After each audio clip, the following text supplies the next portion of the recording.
Hello friends, welcome to spicy and tasty kitchen.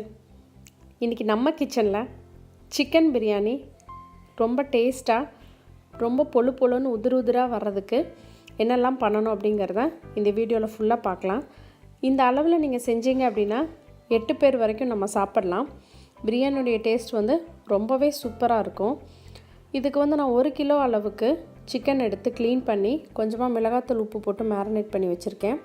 மஞ்சள் தூள் கழுவறக்கு மட்டும் லைட்டாக போடுங்க, அதிகம் போட்டுறாதீங்க, பிரியாணி கலர் மாறிடும்.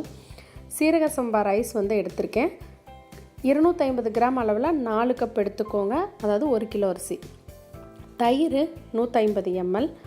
இஞ்சி பூண்டு விழுது, இதில் பார்த்திங்கன்னா பூண்டு 100 கிராம் இருக்கணும், இஞ்சி 75 கிராம் இருக்கணும், நல்லா அரைச்சி எடுத்துக்கோங்க. புதினா, மல்லி இலை, இடித்த வெங்காயம் 150 கிராம். பெரிய வெங்காயம் 1/2 கிலோ எடுத்து சன்னமான பீஸாக கட் பண்ணிக்கோங்க. தக்காளி 1/4 கிலோ எடுத்து அதையும் சின்ன சின்ன பீஸாக கட் பண்ணிக்கோங்க. 7 மிளகாய், 1 எலுமிச்சம்பழம். தாளிக்கறக்கு பட்டை, ஏலக்காய், கிராம்பு, பிரியாணி இலை. ஏலக்காய் 5, 3 கிராம்பு, கொஞ்சமாக பட்டை, ஒரு 2-3 பிரியாணி இலை எடுத்துக்கோங்க. எண்ணெய் 150 ml எடுத்துக்கோங்க. கீ கொஞ்சம் அதிகமாக யூஸ் பண்ணால் தான் பிரியாணிக்கு டேஸ்ட் நல்லாயிருக்கும். நீங்கள் தேவைப்பட்ட அளவுக்கு யூஸ் பண்ணிக்கோங்க. இங்கே பிரியாணி மசாலா நான் ஹோம்மேட் பிரியாணி மசாலா யூஸ் பண்ணியிருக்கேன். இந்த பிரியாணி மசாலா எப்படி பண்ணுறதுன்னு சொல்லிவிட்டு நம்ம சேனலில் இருக்குது, பார்த்துக்கோங்க. அதுக்கப்புறம் காஷ்மீரி மிளகாய்த்தூள் 1 ஸ்பூன் எடுத்திருக்கேன். காரத்துக்கு தனி மிளகாய்த்தூள், உப்பு தேவையான அளவு. பாத்திரத்தில் 150 ml அளவுக்கு எண்ணெய் எடுத்துக்கோங்க. அதுக்கப்புறமா கொஞ்சமாக நெய் சேர்த்திக்கோங்க. நான் மிச்ச நெய் கடைசியில் சேர்த்த போகிறேன். இப்போ கொஞ்சமாக தான் சேர்த்திக்க போகிறேன். எண்ணெய் நல்லா சூடானதுக்கப்புறமா நம்ம தாளிப்பு பொருட்கள் எல்லாமே போட்டு தாளிச்சிடலாம். பிரியாணி இலை 2, 3 கிராம்பு, 5 ஏலக்காய், கொஞ்சமாக பட்டை. இது 4 மட்டும்தான் நம்ம போட போகிறோம். நல்லா பொரிஞ்சு வந்ததுக்கப்புறமா வெட்டி வச்சுருக்க வெங்காயம், 1/2 கிலோ வெங்காயம், பெரிய வெங்காயம் சின்ன சின்ன சன்னமான பீஸாக கட் பண்ணி வச்சுருக்கேன். இதை போட்டு நல்லா உங்களுக்கு கோல்டன் ப்ரௌன் ஆகிற வரைக்கும் நம்ம வெங்காயத்தை வதக்கணும். வெங்காயம் எவ்வளோக்கு எவ்வளோ வதங்குதோ அந்த அளவுக்கு தான் பிரியாணியோடைய டேஸ்ட்டு கிடைக்கும், அதே மாதிரி கலரும் கிடைக்கும். இது வதக்கறதுக்கு ஒரு 20 நிமிஷம் போல் ஆகும், கொஞ்சம் லேட் தான் ஆகும் இந்த ஃபஸ்ட்டு ஸ்டெப்பு. ஸோ நல்லா வதக்கி விட்டுட்டே இருங்க, கை விட்டுறாதீங்க. விட்டிங்கன்னா வெங்காயம் ஒரு பக்கம் கருப்பாக பிடிச்சிரும், அப்போ ஸ்மெல் வர ஆரம்பிச்சிரும். அதனால் கை விடாமல் நல்லா வெங்காயத்தை வதக்கி விடுங்க. வெங்காயம் 3/4 பதம் வதங்கினதுக்கப்புறமா நம்ம சின்ன வெங்காயம் இடித்து வச்சுருக்கோம். 100 to 150 கிராம் இடித்து வச்சுருக்கோம். அம்மியில் இருந்தால் நசுக்கிக்கோங்க, இல்லைன்னா இடிக்கிற கல்லை இடித்து அதையும் போட்டு நல்லா 2 கோல்டன் ப்ரௌன் ஆகிற வரைக்கும் வதக்கி விடுங்க. பச்சை மிளகாய் 7 எடுத்து வச்சுருக்கேன், அதையும் போட்டுக்கலாம். அதுக்கப்புறமா இஞ்சி பூண்டு விழுது, அதாவது பூண்டு 100 கிராம், இஞ்சி 75 கிராம். இதான் ரேஷியோ. இதான் 1 கிலோ அரிசிக்கும் 1 கிலோ சிக்கனுக்கும் கரெக்டாக இருக்கும். இஞ்சி பூண்டு பேஸ்ட் வலுவலுன்னு இருக்கட்டும். நடுவில் ஏதாவது அரைப்படாமல் விட்டுருந்தா அதையும் எடுத்துடுங்க. நீங்கள் நல்லா வதக்கி விடுங்க. எண்ணெய் பிரிஞ்சு வர அளவுக்கு இஞ்சி பூண்டுடைய பச்சை வாசனை போகிற வரைக்கும் நல்லா வதக்கி விடுங்க. நல்லா வதங்கட்டும். இந்த வதங்குற ஸ்டேஜ் தான் பிரியாணிக்கான டேஸ்ட்டவே நல்லா கொடுக்கும் உங்களுக்கு. சிக்கன் போடுறதுக்கு முன்னாடி இதெல்லாமே எவ்வளோ தூரம் வதக்குறீங்களோ அந்தளவுக்கு டேஸ்ட் கிடைக்கும். தக்காளி 250 கிராம் அளவுக்கு வெட்டி வச்சுருக்கேன்.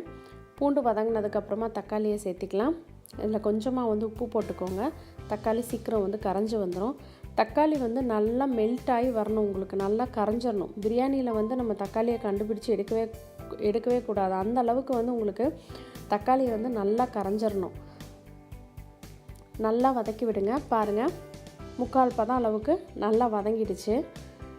இதுக்கப்புறமா நம்ம புதினாவும் மல்லி இலையும் ஒரு கைப்பிடி கழுகிட்டு கட் பண்ணி வச்சுருக்கோம், அதையும் சேர்த்திக்கோங்க.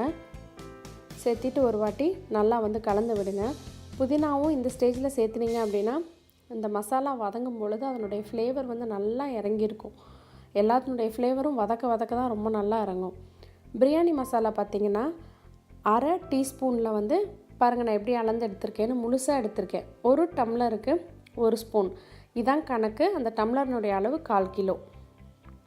மிளகாய்த்தூள், காஷ்மீரி மிளகாய்த்தூள் 1 டேபிள் ஸ்பூன், சிவப்பு மிளகாய்த்தூள் உங்கள் காரத்துக்கு தகுந்த மாதிரி எடுத்துக்கோங்க. இந்த மசாலா மட்டும்தான் நம்ம இதில் போட போகிறோம். அவ்வளோ ஒரு டேஸ்ட்டாக இருக்குங்க. கண்டிப்பாக நீங்கள் சேனலில் இருக்குது, கண்டிப்பாக இந்த மசாலா அரைச்சி ட்ரை பண்ணி பாருங்கள். பாருங்கள் எந்த அளவுக்கு மசாலா எல்லாம் எண்ணெய் பிரிஞ்சு வதங்கிடுச்சு. நம்ம தயிர் 150 ml போட்டுக்கலாம். கொஞ்சம் புளிப்பில்லாத தயிர் சேர்த்திக்கோங்க. புளிச்ச தயிர் சேர்த்துனீங்க அப்படின்னா எலுமிச்சம்பழத்தை அவாய்ட் பண்ணிடுங்க. அதை செக் பண்ணி பார்த்துக்கோங்க. 150 ml தயிர் போட்டாச்சு. தயிரும் நல்லா வந்து உங்களுக்கு மிக்ஸ் ஆகிடுச்சு. நம்ம எடுத்து வச்சுருக்க சிக்கன் பீசஸ் எல்லாமே போட்டு வதக்கி விட்டுறலாம். கொஞ்சம் பெரிய பெரிய பீசஸும் நான் வந்து கொஞ்சம் எலும்பு வச்சுருந்தேன், சிக்கன் எலும்பு. ஸோ அதையும் வந்து இதில் மிக்ஸ் பண்ணியிருக்கேன். நீங்கள் கொஞ்சம் பெரிய பெரிய பீசஸ் போட்டிங்கன்னா தான் உங்களுக்கு சிக்கன் வந்து உடையாமல் கிடைக்கும். நம்ம கிளறி விடும் பொழுது அப்போ தான் எடுத்து வைக்கிறக்கும் உங்களுக்கு நல்லாயிருக்கும். ஸோ சிக்கன் எல்லாமே போட்டுட்டு மசாலாவோட சுற்றியும் சிக்கன் எல்லாம் வந்து நல்லா பெரல்ற மாதிரி நல்லா கிளறி விட்டுட்டு நம்ம வந்து மூடி போட்டு ஒரு 10 நிமிஷம் போல் வந்து குக் பண்ணுங்கள். தண்ணி எதுவும் சேர்த்த வேண்டாம். சிக்கன் வந்து ஹாஃப் குக் ஆகிற வரைக்கும். பாருங்கள் சிக்கனே வந்து தண்ணி விட்டுருக்கு. கால்வாசி வந்து சிக்கன் வந்து வெந்துருச்சு. இப்போ நம்ம தண்ணி ஆட் பண்ணிக்கலாம். 6 டம்ளர் தண்ணி சேர்த்திக்கோங்க. 4 டம்ளர் ரைஸ் போட்டிருக்கோம். 6 டம்ளர் தண்ணி சேர்த்திக்கோங்க. கொஞ்சமாக எலுமிச்சம்பழம் புழிஞ்சுக்கோங்க. தயிரை செக் பண்ணிவிட்டு நீங்கள் எலுமிச்சம்பழம் டேஸ்ட்டு பார்த்துக்கோங்க. அரிசி வந்து நான் கழுகிட்டு 45 நிமிஷமாக ஊற வச்சுருக்கேன். ஸோ அந்த ஊற வச்ச அரிசியை வந்து நம்ம இதில் போட்டுடலாம். அரிசியை ஊற வச்சு போட்டிங்க அப்படின்னா தான் உங்களுக்கு வந்து சாதம் வந்து நல்லா பஞ்சு மாதிரி இருக்கும். எல்லா சாதத்தையும் சேர்த்துட்டு வந்து இந்த இடத்துல வந்து உப்பு புளிப்பு அதெல்லாமே வந்து செக் பண்ணி பார்த்துருங்க. தேவைப்பட்டால் இந்த இடத்துல வந்து சால்ட் ஆட் பண்ணிக்கோங்க. சால்ட் வந்து அந்த தண்ணி டேஸ்ட் பண்ணிங்கன்னா கொஞ்சம் கரிக்கணும். இப்போ இதை வந்து மூடி வச்சு 10 நிமிஷம் போல் நீங்கள் வந்து குக் பண்ணுங்கள். நடுவில் வந்து அரிசி உடப்படாமல் ஒரு வாட்டி கிளறி விடுங்க, அடிப்பிடிக்காமல் இருக்கிறக்காக. இப்போ பாருங்கள் தண்ணி வந்து 3/4 பதம் வந்து வத்திடுச்சு. நம்ம கரண்டி போட்டால் தெரியும், கால் அளவுக்கு தண்ணி இருக்குது. ஸோ இந்த ஸ்டேஜில் என்ன பண்ணோன்னா நம்ம வந்து தம் போட்டுடலாம். கொஞ்சம் தண்ணி இருக்கிற மாதிரி எடுத்துகிட்டு மிதமான சூட்டில் இருக்கிற தோசைக்கல் வைங்க. ஏற்கனவே லைட்டாக சூடு பண்ணி வைங்க அந்த தோசைக்கல்லை, இரும்பு கல். அது மேலே வந்து நம்ம பிரியாணி பாத்திரத்தை வச்சுட்டு மூடி போட்டு 20லேருந்து 30 நிமிஷம் குக் பண்ணுங்கள். நடுவில் ஒரு 2 டைம் மட்டும் நல்லா திறந்து அடியில் இருக்க சாதத்தை மேலால் திருப்பி விடுங்க. மேலே வந்து வெயிட் வைக்கிறக்காக நான் கொஞ்சம் தண்ணி வச்சுருக்கேன். நீங்கள் கல் கூட வச்சுக்கலாம். இது சுடு தண்ணி இல்லை, நார்மல் வாட்டர் தான். ஸோ ஒரு டைம் வந்து கிளறி விட்டு பார்த்துக்கோங்க. எனக்கு 20 நிமிஷத்துக்கு அப்புறமா இந்த மாதிரி வந்து குக்காக இருந்தது. அதாவது உங்களுக்கு கீழே ரைஸ் எல்லாமே நல்லா குக்காக இருக்கும். மேலே ஒரு லேயர், அதாவது ஒரு கைப்பிடி அளவு அரிசி மட்டும் உங்களுக்கு கொஞ்சம் மேலே வந்து குக்காக இருக்காது. நீங்கள் வந்து கீ சேர்த்து என்ன பண்ணுங்கள், நல்லா வந்து திருப்பி விடுங்க. அடியில் இருக்க ரைஸ் மேலே வர மாதிரி உடையாமல் சின்ன கரண்டி வச்சுக்கோங்க. நான் வச்சுருக்க மாதிரி வைக்க வேண்டாம். சின்ன கரண்டி வச்சு இல்லை ஸ்பூன், சின்னதாக இருக்கிற ஸ்பூன் வச்சு லைட்டாக வந்து திருப்பி விட்டு அதுக்கப்புறமா மூடி போட்டு ஒரு 5 நிமிஷம் குக் பண்ணுங்கள். அதாவது அந்த அரிசிக்கு வந்து நம்ம நெய் போட்டு வேக வைக்கிறோம். அதனால் அதனுடைய டேஸ்ட்டும் ஃப்ளேவரும் ரொம்பவே சூப்பராக இருக்குங்க. பாருங்கள் ரைஸ் வந்து உங்களுக்கே தெரியும் நான் கலக்கும் பொழுது எப்படி ஒன்றோட ஒன்று வந்து உங்களுக்கு ஒட்டாமல் இருக்குதுன்னு சொல்லிட்டு. அதாவது 1-2 அரிசி வந்து உங்களுக்கு மேலால் இருக்க அரிசி குக் ஆகாமல் இருக்காது. நீங்கள் நெய் ஊற்றி இப்படி கிளறி திருப்பி மூடி வைக்கும்போது நல்லா வெந்துடும். பாருங்கள் நம்மளுடைய பிரியாணி பொழுன்னு ரொம்ப டேஸ்ட்டாக இருக்கும். இது வரைக்கும் எங்கள் சேனலை சப்ஸ்கிரைப் பண்ணலை அப்படின்னா சப்ஸ்கிரைப் பட்டன் ப்ரெஸ் பண்ணிக்கோங்க.